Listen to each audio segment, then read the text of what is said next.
శాసనసభ వ్యూహాన్ని ఖరారు చేసుకున్నాం.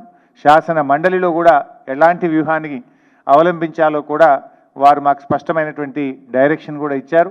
మరి శాసన మండలిలో ప్రతిపక్ష నాయకులుగా మధుసూదనాచారి గారు నియమించి మరి అక్కడ వారి కూడా ఏ రకమైనటువంటి వ్యూహంతో ముందుకు వెళ్ళాలో కూడా వారు దిశానిర్దేశం చేయడం జరిగింది. Thank you very much. దాన్ని ఎలా రేస్ చేయాలనే అంశం మీద కూడా చర్చ జరిగింది. దానికి ఒక ప్రత్యేకమైన వ్యూహం అనుకున్నాం, అది మీరే చూస్తారు.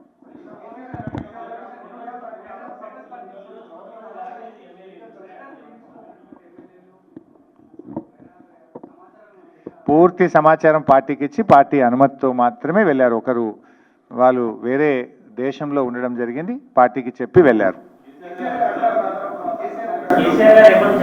వస్తారు, తప్పకుండా వస్తారు. వస్తారు, తప్పకుండా వస్తారు.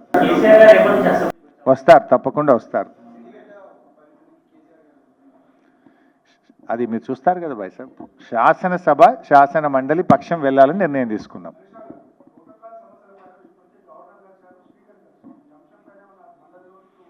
గవర్నర్ గారిని స్పీకర్ గారిని మేము కలిసింది, గవర్నర్ గారిని కలిసింది మొదటి అంశం నిరుద్యోగులు, రెండవ అంశం ఎమ్మెల్యేల డిస్క్వాలిఫికేషన్.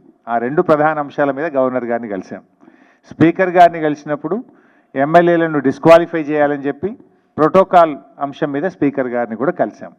సభలో కూడా మాట్లాడతాం.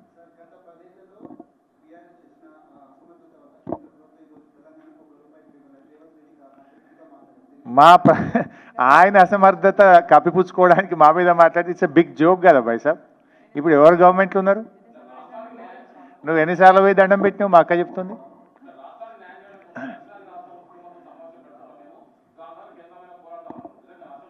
ఫస్ట్ నీ 8 మంది ఎంపీలను కూర్చోబెట్టు పార్లమెంట్లో.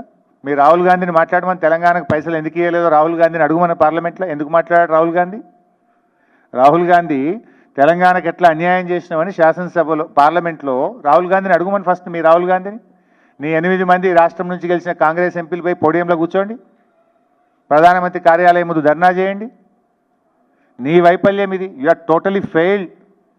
కనీసం రాష్ట్రానికి ఒక్క ప్రాజెక్టు కూడా తేవడంలో పూర్తిగా విఫలమైపోయినావు నువ్వు.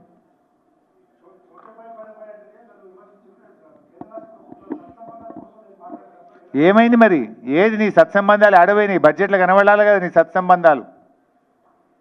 నీ సత్సంబంధాలు బడ్జెట్లో కనబడాలి కదా. పక్క రాష్ట్రాలకేమో కనక వర్షం, నిధుల వర్షం కురుస్తుంటే నీకేమైంది మొండి చెయ్యి? Is it not your failure? Thank you భాయ్ సాబ్. మేము ఎమ్మెల్యేలుగా మా రైట్, మీ రాష్ట్రంలో ఎడికన్నా పోవచ్చు కదా.